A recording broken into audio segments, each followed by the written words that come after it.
चलते हैं श्रीमद् भागवत महापुराण, जिसमें द्वारिका में सांबादी ये भगवान के पुत्र खेल रहे थे। तो प्यास लगी तो एक कुएं में गए तो वहां देखा एक पर्वताकार गिरगिट पड़ा हुआ है। तो सूत की रस्सी और चमड़े की रस्सियों से खींचने की कोशिश की, पर वो नहीं खींच पाए। फिर ये बात भगवान द्वारिकाधीश तक पहुंची तो द्वारिकाधीश भगवान श्री कृष्णचंद्र जी वहां आए और बाएं हाथ से ही खींच कर निकाल दिया। भगवान का स्पर्श होते ही आश्चर्य हुआ, उस गिरगिट से एक तेजस्वी महापुरुष प्रकट हुए। यद्यप भगवान त्रिकालज्ञ हैं, सब कुछ जानते हैं, पर पूछा कि हे देव पुरुष, तुम कौन हो और तुमको ये गति कैसे प्राप्त हुई? तुम गिरगिट किस कारण से बने? आप अपना परिचय दीजिए।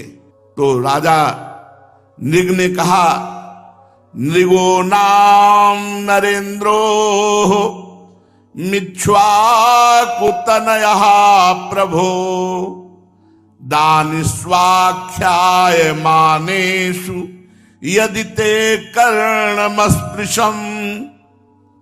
प्रभो, मैं चक्रवर्ती सम्राट महाराज इक्ष्वाकु का पुत्र राजा नृग हूं। जो गिरगिट बने हुए थे उन्होंने कहा, मैं नृग हूं। जब कभी किसी ने आपके सामने दानियों की गिनती की होगी तो उसमें मेरा नाम आपके कानों में अवश्य पड़ा होगा। प्रभो, आप समस्त प्राणियों की एक एक वृत्ति के साक्षी हैं। भूत और भविष्य का व्यवधान भी आपके अखंड ज्ञान में किसी प्रकार की बाधा नहीं डाल सकता। अतः आपसे छिपा ही क्या है। फिर भी मैं आपकी आज्ञा का पालन करने के लिए कहता हूं। पृथ्वी में जितने धूलिकण हैं, आकाश में जितने तारे हैं और वर्षा में जल की धाराएं गिनती, उनको तो कोई गिन सकता है, पर मैंने जितनी गौएं दान की अनगिनित, और वो सभी गौएं दुधार दूध देने वाली, नौजवान, सीधी, सुंदर, सुलक्षणा कपिला थी। और मैंने न्याय के धन से प्राप्त की हुई उन गौओं को बछड़ों के सहित दान किया। सींगों में सोना मढ़ा दिया, खुरों में चांदी, और उन्हें वस्त्र, हार, गहनों से सजा दिया। ऐसी गौएं मैंने दी। भगवान, युवावस्था से संपन्न श्रेष्ठ ब्राह्मण कुमारों को, जो सद्गुणी, शील संपन्न, कष्ट में पड़े हुए कुटुंब वाले, दंभ रहित, तपस्वी, वेद पाठी शिष्यों को विद्यादान कराने वाले और सच्चरित्र ऐसों को मैंने वस्त्राभूषण से अलंकृत गौओं का दान किया। प्रभु, मैंने पृथ्वी का दान किया, सोने का दान किया, घोड़े, हाथी, दासियों, नवीन कन्याओं का कन्यादान, तिलों के पर्वत, चांदी, सैया, वस्त्र, रत्न, ग्रह, रथ, ये सब दान किए, यज्ञ किए, बहुत से कुएं, बावली आदि सब बनवाए। पर मुझे गिरगिट की योनि मिली। चूक हो गई, एक चूक। लाख चूक करो तुम्हारी दुर्गति नहीं होगी। राधा नाम जपो। श्री ध्रुवदास जी महाराज जीव दशा लीला में वर्णन करते हैं कि तुमने सब कुछ किया, लेकिन भगवान का नाम जप नहीं किया, भगवान का नाम उच्चारण नहीं किया। कोटि धर्म व्रत निगम रटी विधि सो करे बनाई। एक नाम बिनु कृष्ण के सबे अविधि हुए जाई। कोई करोड़ों धर्म करे, व्रत करे, वेदों को रटे, बड़े विधान से धर्म कर्म सब करे, लेकिन भगवान का केवल नाम जप नहीं किया और सब किया। तो बोले सब अविधि हुए जाई। दान पुण्य नृग नृप बड़ कियो 16 अंधकूप में दियो। बहुत दानी थे महाराज नृग। नाम जप नहीं किया तो एक अपराध सारे पुण्यों को ढक करके उनको गिरगिट बना दिया। और पापी एक अजामिल भयो, अधम बीज तिन तरु निर्मयो। सुतहित नाम नारायण लियो, सो पापी बैकुंठ ही गयो। ये तो महादानी, और एक अपराध भूल से बन गया तो गिरगिट बने, और महापापी भूल से बेटे के लिए उच्चारण किया नारायण नाम तो बैकुंठ पहुंच गया। इसलिए कोटि धर्म व्रत निगम रटी, विधि सो करे बनाई। एक नाम बिनु कृष्ण के, सबे अविधि हुए जाए। कोटि धर्म जो को करियावे, कृष्ण नाम बिनु गति नहीं पावे। चाहे करोड़ों तुम साधन कर लो, यदि नाम जप नहीं करते हो तो इस संसार समुद्र से पार नहीं हो सकते हो। नाम ही सो जिनी बाध्यो नातो, जग के सुख सो भयो हाथो। जिसने नाम से अपना संबंध जोड़ लिया, राधा राधा राधा राधा, तो जग के भोगों की जो कामना है, तृष्णा है, ये नष्ट हो जाएगी। ब्रह्मादिक के भोग सब विषम लागत ताई, नारायण ब्रज चंद की लगन लगी है जाए। अगर आपने हरि नाम नहीं लिया, कृष्ण नाम नहीं लिया, राधा नाम नहीं लिया, और ये सब किया तो बेकार हो गया। क्या? हेम को सुमेर दान, अभी नृग जी वर्णन कर रहे, तो यहां ध्रुवदास जी महाराज कह रहे, हेम को सुमेर दान, कितना सोना दान कर, बोले सुमेरु जैसा। और रतन अनेक दान, अनेक प्रकार के रत्नों का दान। गजदान, हाथियों का दान। अन्नदान, भोजन आदि, अन्न आदि। और भूमि दान करही, ध्यान से सुने, हेम को सुमेरु दान, रतन अनेक दान, गज दान, अन्नदान, भूमि दान करही, और मोती के तुला दान। एक तराजू में पलने में आप बैठ जाए और एक में मोतियां, और फिर उसको दान करें। और मकर प्रयाग नहान, माघ मकर गति जब रवि होई, तीर्थ पति है आव सब कोई। तीर्थराज में मकर संक्रांति के समय स्नान करने से बड़ा पुण्य होता है। तो मोतीनु के तुला दान, मकर प्रयाग नहान, और ग्रहण में काशी दान, चित्त शुद्ध धरही। जब ग्रहण पड़े तो काशी में बड़ा महत्व है। गंगा स्नान करके, गंगा में खड़े होकर के अनुष्ठान करना आदि। चित्त शुद्ध धरही, सेज दान, कन्यादान, कुरुक्षेत्र गौदान। ध्यान से सुनो, इतने में पापन को नेकहू न हरही, कृष्ण केसरी को नाम एक बार लीने ध्रुव, पापी तिहू लोकनि के छिन माही तरही। ये सब दान एक तरफ और भगवान का नाम एक तरफ। अगर बात मान लो तो सुनो महाराज नृग के मुख से, वो कह रहे हैं भगवान जितनी भूमि में कण है, आकाश में तारे हैं और जल की धाराएं हैं, ऐसी असंख्य गौ में दान की। एक गलती हो गई। क्या गलती हुई? एक दिन दान ना लेने वाले तपस्वी ब्राह्मण की एक गाय भूल से उधर गौशाला के पास गई होगी, तो गौरक्षकों ने समझा कि महाराज की ही गौशाला के, तो अंदर कर लिया। और जो ब्राह्मण को दान दिए जा रहे थे, तो वो गाय जो तपस्वी ब्राह्मण दान नहीं लेता था, उसकी गाय भूल से गौशाला और गौशाला से दान में आ गई। तो जो दान लिए था ब्राह्मण, वो बड़े आनंद से जा रहा था, और वो ब्राह्मण जिसकी गाय खो गई थी, उसने कहा ये गाय तो मेरी है। तो दान लेने वाले ने कहा ये गाय तो मेरी, महाराज नृग ने अभी दिया है। बोले नहीं, गाय मेरी, महाराज नृग कैसे दे सकते? तो बोले चलो महाराज के पास। अब महाराज के पास गए, और जो दान लिया था उसने कहा महाराज आपने गाय अभी दान दी? बोले हाँ स्वीकृत है, मैंने आपको दी। तो जिसकी गाय खो गई थी उसने कहा आप दान कैसे दे सकते हैं, गाय मेरी है और मैं किसी से दान कभी लेता नहीं, तो आपने हमारी गाय दान कैसे कर दी? आपने हमारी गाय चुरा ली। ब्राह्मण की बात सुनकर मैं भ्रमित हो गया, मैं धर्म संकट में पड़ गया।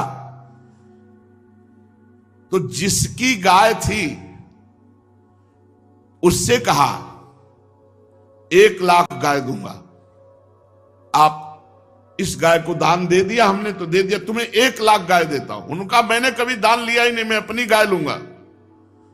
जिसको दान किया था उससे कहा 1 लाख गाय दूंगा, तुम बोले नहीं हम यही गाय लेंगे। मैंने हाथ जोड़कर दोनों से कहा मैं आपका सेवक हूं, मेरे से अपराध बन रहा है, आप कृपा कीजिए, इस अपराध से मुझे बचाइए। राजन मैं इसके बदले में कुछ नहीं लूंगा, ये कहकर तो गाय का स्वामी चला गया जो कभी दान नहीं लेता था।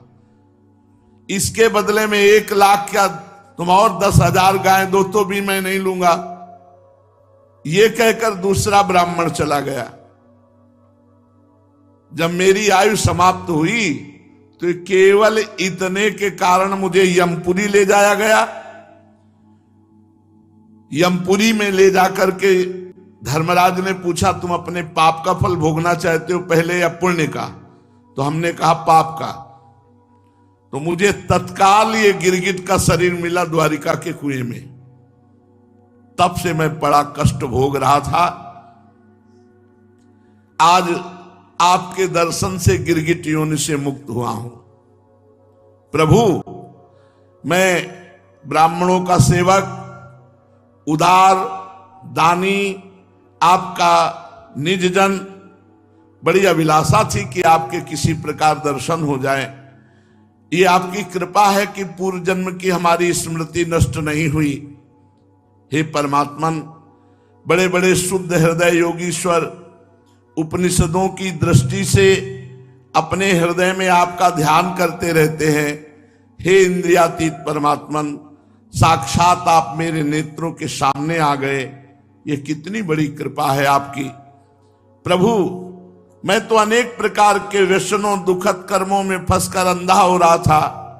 आपका दर्शन तो तब होता है जब संसार चक्र से छुटकारा मिलने का समय आता है। हे देवताओं के आराध्य देव पुरुषोत्तम गोविंद, आप ही व्यक्त और अव्यक्त जगत तथा जीवों के स्वामी हैं। हे अविनाशी अच्युत, आपकी कीर्ति पवित्र है। हे अंतर्यामी नारायण, आप ही समस्त वृत्तियों और इंद्रियों के स्वामी हैं। प्रभु श्री कृष्ण, मैं अब अपने देवलोक को जा रहा हूं, आप मुझे आज्ञा दीजिए। आप ऐसी कृपा कीजिए कि मैं चाहे कहीं भी क्यों न रहूं, मेरा चित्त सदा आपके चरण कमलों का चिंतन करता रहे। प्रभु आप समस्त कार्यों और कारणों के रूप में विद्यमान हैं। मैं जानता हूं आपकी शक्ति अनंत है, और मैं ये भी जानता हूं कि आप स्वयं ब्रह्म हैं। मैं आपको बार बार नमस्कार करता हूं। सच्चिदानंद स्वरूप सर्वांतर्यामी वासुदेव भगवान श्री कृष्ण, आप समस्त योगों के स्वामी हैं, स्वयं योगेश्वर हैं। मैं आपको बार बार नमस्कार करता हूं। राजा नृग ने इस प्रकार भगवान की स्तुति की और परिक्रमा करके 4 मुकुट से उनके चरणों में पुनः साष्टांग प्रणाम किया। जे ही प्रणाम कर रहे थे ते श्रेष्ठ विमान आया, और विमान पर बैठ करके वो देवलोक को चले गए। राजा नृग के चले जाने पर ब्राह्मणों के परम प्रेमी धर्म के आधार देवकी नंदन भगवान श्री कृष्ण ने संपूर्ण द्वारिका वासियों को और अपने कुटुंब को शिक्षा दी। जो लोग अग्नि के समान तेजस्वी हैं, वो भी यदि ब्रह्म ऋषियों का थोड़ा भी अपराध कर दे तो नष्ट हो जाएंगे। भगवान बोल रहे हैं, जो अभिमानवश झूठ मूठ अपने को लोगों का स्वामी समझते हैं, उन राजाओं की क्या सामर्थ्य है कि ब्रह्म ऋषियों का अपराध करके वो ठीक से रह सके। ना हम हालाहलम मन्ने विषम यस्य प्रतिक्रिया ब्रह्मस्वम ही विषम प्रोक्तम नास्य प्रतिविधिर भूई। भगवान कह रहे हैं, मैं हलाहल विष को विष नहीं मानता, क्योंकि हलाहल विष की चिकित्सा हो सकती है, लेकिन यदि ब्रह्म ऋषि ब्राह्मण का धन अपहरण कर लिया जाए तो कुल परंपरा को नष्ट कर देगा। वो महाविष है, नष्ट कर देगा। उसको पचा लेने की सामर्थ्य पृथ्वी में किसी की भी नहीं है, ना किसी औषधि की है और ना कोई उपाय है। उससे बचने का भोगना ही पड़ेगा। इसलिए वैष्णव से, ब्रह्म ऋषियों से बचना चाहिए कि हम कोई उनका अपराध न कर दे। हलाहल विष केवल खाने वाले का प्राण हर लेता है। आग भी जल के द्वारा बुझाई जा सकती है, परंतु ब्राह्मण के धन रूपी अरण से जो आग पैदा होती है वो सारे कुल को समूल जलाकर भस्म कर देती है। ब्राह्मण का धन यदि उसकी पूरी पूरी सम्मति लिए बिना भोगा जाए तो भोगने वाले और उसके लड़के और उसके पौत्र 3 पीढ़ियों का नाश करता है, और यदि बलपूर्वक हठपूर्वक उनसे छीन कर भोगा जाए तो 10 पीढ़ियों का नाश करता है। 10 पीढ़ियों का। पूर्व पुरुषों की 10 पीढ़ियां और आगे की 10 पीढ़ियां, 20 पीढ़ियां हो गई। जो ऊपर पितरलोक में उनको नरक जाना पड़ेगा, और जो आगे 10 पीढ़ियां होंगी उनको नरक जाना पड़ेगा, यदि जबरदस्ती बलपूर्वक ब्राह्मण की संपत्ति छीन कर उपभोग किया जाए। भगवान बोल रहे हैं द्वारिकाधीश, जो मूर्ख राजा अपनी राज्य लक्ष्मी के घमंड से अंधे होकर ब्राह्मणों का धन हड़पना चाहते हैं, वो सीधे नरक का रास्ता पुष्ट करते हैं। वे नहीं देखते कि ब्रह्म ऋषियों के, वैष्णवों के अपराध से उनको कितने बड़े गड्ढे में गिरना पड़ेगा।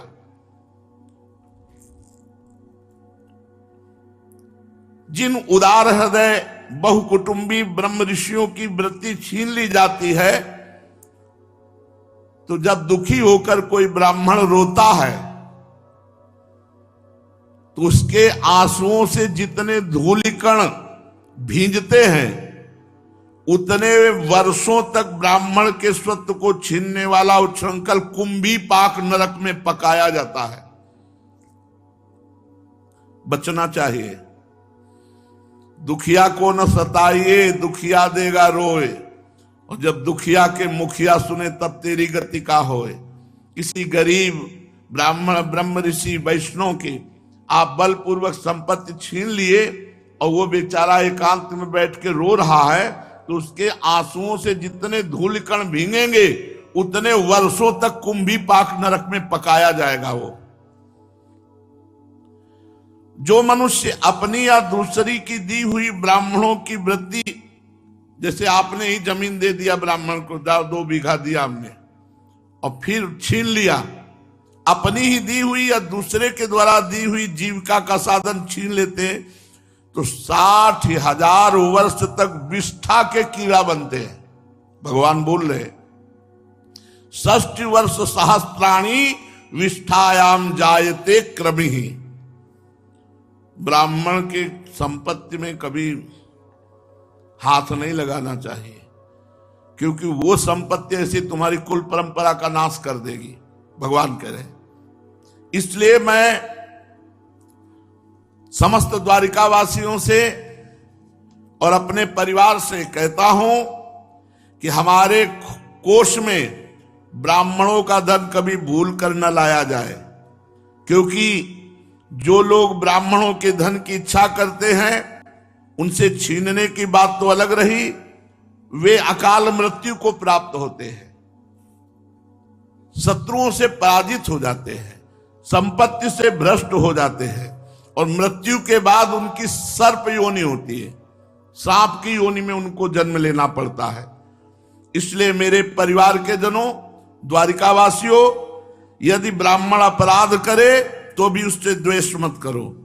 वो यदि श्राप दे दे, गालियां दे दे, तो तुम भी नमस्कार करो, उनकी तरफ क्रोध दृष्टि से मत देखो।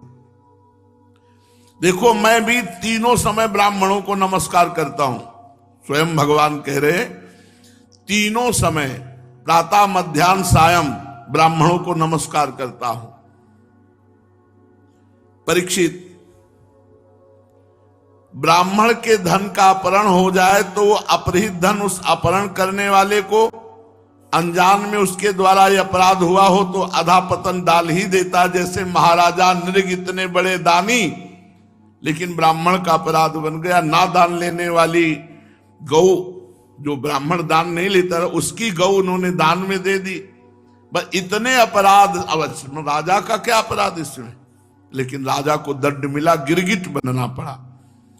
समस्त लोगों को पावन करने वाले भगवान द्वारिकाधीश समस्त द्वारिकावासियों को ऐसा उपदेश देकर अपने महल को चले गए। इसलिए बहुत ध्यान रखना चाहिए, किसी गरीब को, दुखी को सताना मत। नहीं, उसके आंसुओं में इतना दम है कि ब्रह्मास्त्र में भी दम नहीं है। ध्यान रखना, ब्रह्मास्त्र तो एक ही जन्म मारेगा, और उस गरीब की हाय तुम्हें जन्म जन्म ऐसी जगह जन्म लेना होगा जहां महान क्लेश भोगोगे। इसलिए बहुत सावधान, धर्म के द्वारा धन कमाओ और अपने परिवार का पोषण करो। निर्दोष को, गरीब है, कोई पावर नहीं है, आप निर्दोष को दंड दे रहे हैं और दोषी को मुक्त कर रहे हैं, पुरखा पानी पा जाएंगे। लिखा है 10 पीढ़ी आगे कोई 10 पीढ़ी पीछे की। ये पद प्रतिष्ठा तुम्हारे काम नहीं आएगी। न ये पद तुम्हें पहले मिला था, ना बाद में मिलेगा, ये बीच में है। अगर इस पद का दुरुपयोग करते हो तो तुम्हारा पतन हो जाएगा। भगवान ने बताया, इतने बड़े महादानी नृग के द्वारा एक भूल से अपराध बनने पर उन्हें गिरगिट की योनि प्राप्त हुई। भगवान श्री द्वारिकाधीश जी अपने माता पिता देवकी वसुदेव जी को नित्य प्रणाम करना, उनकी सेवा में उपस्थित होना। एक दिन भगवान श्री कृष्ण ने बलराम जी से कहा कि तुम एक बार हमारे प्राण प्रिय ब्रज में तो हो आओ।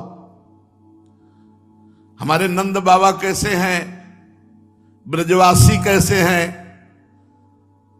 तो एक बार हमें सूचना मिले, आप जाओ। भगवान बलराम जी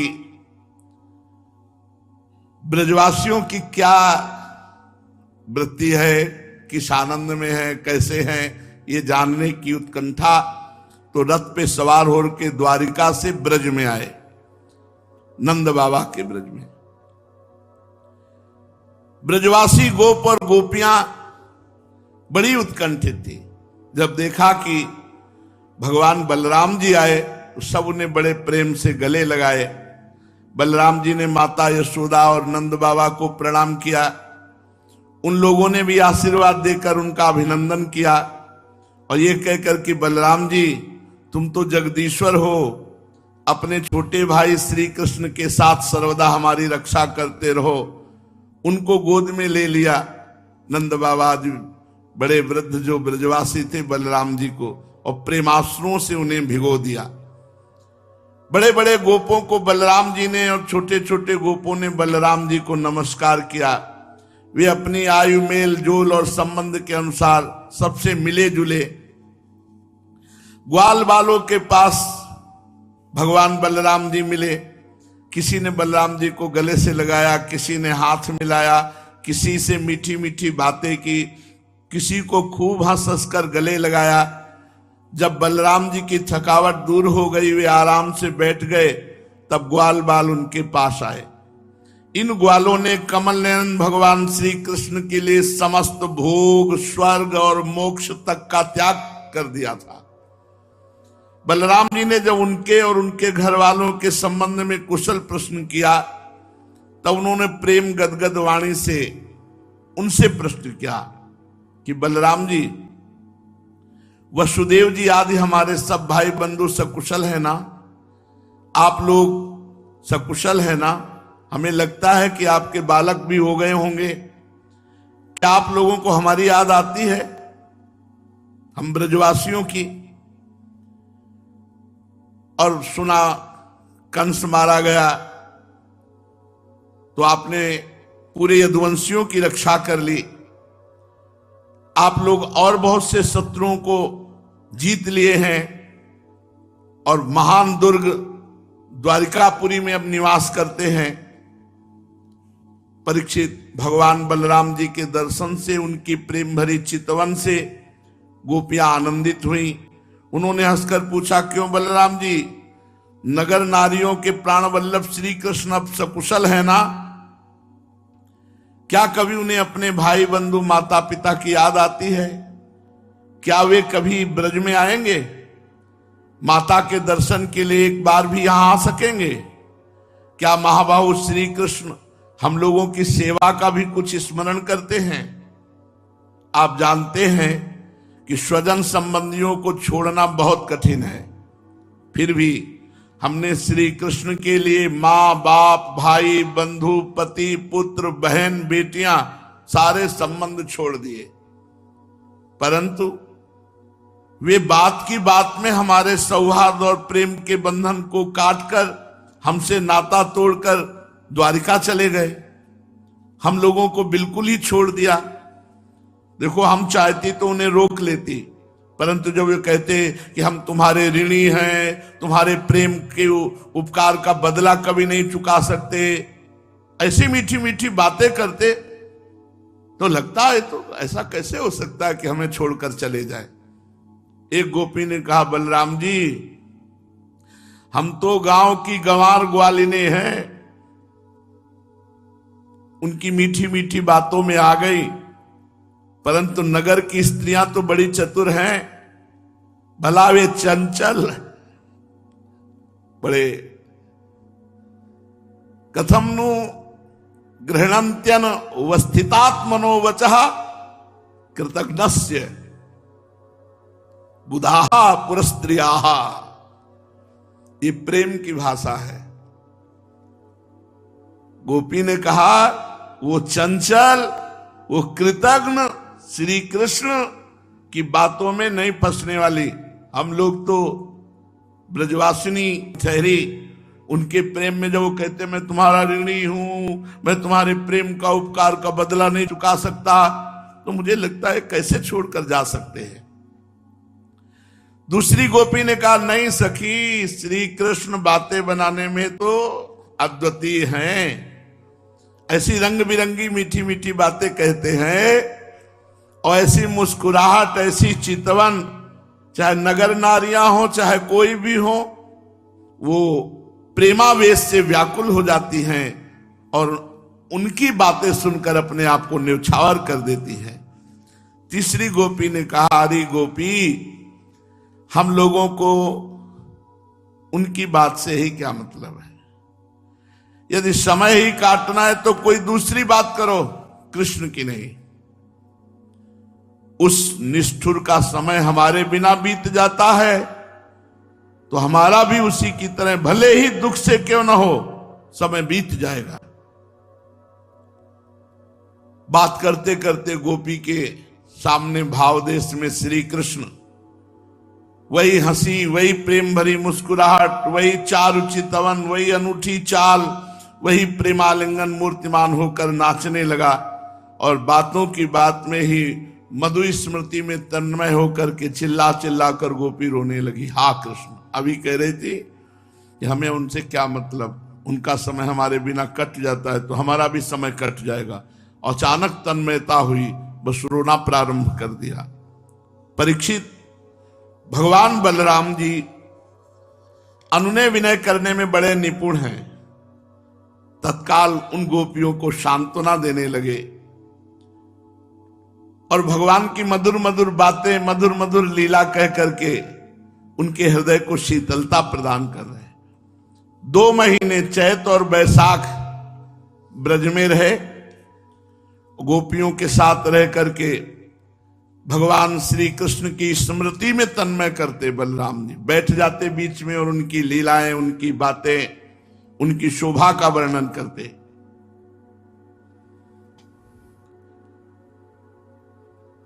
गोपियां बलराम जी के चारों ओर उनके चरित्र का गान करती। बलराम जी प्रेम उन्मत्त होकर ब्रज की कुंज निकुंजों में विहरण करते, गले में पुष्पों का हार, वैजंती माला, आनंद से उन्मत्त, और एक कान में कुंडल झलक रहा है, मुखारविंद पर मुस्कुराहट की शोभा निराली, और वन विहरण करने से छोटी छोटी पसीने की बूंदें। सर्वशक्तिमान बलराम जी ने जल क्रीड़ा करने के लिए यमुना जी को पुकारा, परंतु यमुना जी ने ध्यान नहीं दिया। बलराम जी पुकारा कि इधर आ जाओ यमुना जी, अब धारा से इधर आओ, आओ हम स्नान करना चाहते हैं। जाके स्नान करना चाहिए, पर बलराम जी है। अब यमुना जी नजदीक नहीं आई। बलराम जी को बहुत गुस्सा आया, तुरंत हल्का स्मरण किया और यमुना जी में फंसाया और कहा हमारी आज्ञा का उल्लंघन किया, मेरा तिरस्कार किया, अब देखो मैं तुम्हें स्वेच्छाचार का फल चखाता हूं। बलराम जी ने जो ही ऐसा किया तो यमुना जी प्रकट हो गई, चरणों में गिर गई और कहने लगी, हे लोकाभिराम बलराम जी महाबाहो, मैं आपका पराक्रम भूल गई थी, इसलिए आपकी आज्ञा का पालन करने में विलंब हुआ। मैं आपकी शरण में हूं, आप मेरी भूल चूक को क्षमा कीजिए और मुझे छोड़ दीजिए। यमुना जी की प्रार्थना पर बलराम जी ने उन्हें क्षमा कर दिया। फिर यमुना जी नजदीक आ गई, बलराम जी वहीं स्नान करने लगे, गोपियों के साथ यथेष्ट जल विहार किया। और बलराम जी स्नान करने के बाद फिर अंगराग और नीले वसन धारण किए, नीलांबर धारण किए, मतवाले गजराज की तरह वृंदावन की कुंज वीथियों में विहरण किए। यमुना जी अब भी बलराम जी के खींचे हुए मार्ग से बहती हैं। ऐसा जान पड़ता है मानो अनंत शक्ति भगवान बलराम जी का यशोगान कर रही है। बलराम जी का चित्त ब्रजवासिनी गोपियों के माधुर्य से इस प्रकार मुग्ध हुआ कि उन्हें समय का कुछ ज्ञान ही नहीं रहा। बहुत सारे समय ब्रज में व्यतीत करके जब बलराम जी नंद बाबा के ब्रज में आए हुए थे तो पीछे करुष देश के अज्ञानी राजा ने भगवान के पास संदेश भिजवाया था। क्या था कि उसको काशी नरेश और राजाओं ने बताया कि तुम तो भगवान वासुदेव हो, तुम्हारा तो अवतार जगत उद्धार के लिए हुआ है। वो नकली वासुदेव द्वारिका में, तुम असली वासुदेव हो। और 2 काठ की और भुजाएं लगवा दी और सुदर्शन चक्र बनावटी, और उसे कहा भगवान वासुदेव, और वो मूर्ख अपने को मानने लगा। बहकावे में आके उसने एक दूत भेजा। भगवान जब सुधर्मा सभा में बैठे थे तो उस दूत ने आके कहा कि हमारे स्वामी वासुदेव, जिसका नाम पौंड्रक था, उन्होंने आपके पास सूचना भेजी कि सुदर्शन चक्र और 2 भुजाएं आपने जो नकली लगवा रखी ना, हटा लो, असली वासुदेव वो है, अवतार जगत का उद्धार करने के लिए उनका हुआ है। जैसे बच्चे खेल खेल में किसी को राजा बना दे और राजा मान बैठे, ऐसे वो अपने को वासुदेव मान बैठा। जब भगवान कमल नयन को द्वारिका की सभा में उस दूत ने ऐसा कहा कि एकमात्र मैं वासुदेव हूं, ऐसा हमारे राजा ने कहा है, प्राणियों पर कृपा करने के लिए मैंने अवतार ग्रहण किया है, ऐसा हमारे राजा ने कहा है, तुम झूठे मूठे वासुदेव हो, ये अपने चिन्ह छोड़ो, वो असली वासुदेव है, तुम नकली। भगवान ने कहा, आगे क्या कहा है? तुम कहा कि सुदर्शन चक्र आदि छोड़कर मेरी शरण में आ जाओ तो तुम्हें मैं क्षमा कर दूंगा, नहीं तो मैं तुम्हें दंड दूंगा। उस पौंड्रक ने, पौंड्रक की बात सुनकर उग्रसेन आदि सभासद खूब जोर से ठहाका मार के हंसे। जब हंसी समाप्त हुई तो भगवान ने कहा, भैया दूत, जो हम बात कहें अपने वासुदेव से बता देना, जाके तुम जाकर उनसे कह देना कि सुदर्शन चक्र छोड़ूंगा लेकिन तुम्हारे ऊपर छोड़ूंगा। तुम अपना सुदर्शन चक्र छोड़ना, अब वो नकली सुदर्शन और भगवान असली। जब मैं तुम्हारे ऊपर सुदर्शन छोड़ूंगा, तुम्हारे साथियों के ऊपर भी छोड़ूंगा, तभी तुम बहकी हुई बातें कर रहे हो। तब मूर्ख, तू औंधे मुंह गिरकर चील, गीद, बटेर, मांसभोजी पक्षियों से घिर जाएगा। तेरा मांस चीत चीत कर ये मांसभोजी पशु पक्षी खाएंगे। भगवान का ये तिरस्कार पूर्ण संवाद लेकर पौंड्रक का दूत अपने स्वामी के पास गया और उसे कह सुनाया। भगवान दारुक को बुलाया, का रथ तैयार करो, चलते हैं पौंड्रक के पास। भगवान पौंड्रक के पास जा रहे, पता चला कि वो काशी में है। पौंड्रक काशी नरेश का मित्र है और इस समय काशी में। तो भगवान स्वयं पहुंच रहे हैं काशी और बड़ा विचित्र खेल हुआ। सारूप्य मोक्ष की प्राप्ति हुई उसको, पौंड्रक।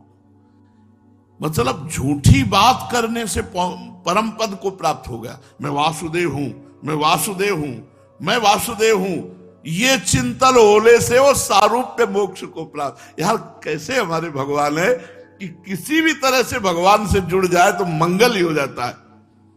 यद्यपि भगवान की अवहेलना कर रहा है, भगवान से द्वेष कर रहा है, तो इसे नरक जाना चाहिए, लेकिन सारूप्य मोक्ष को प्राप्त हुआ। शेष चर्चा आगे। श्री राधा वल्लभ लाल की।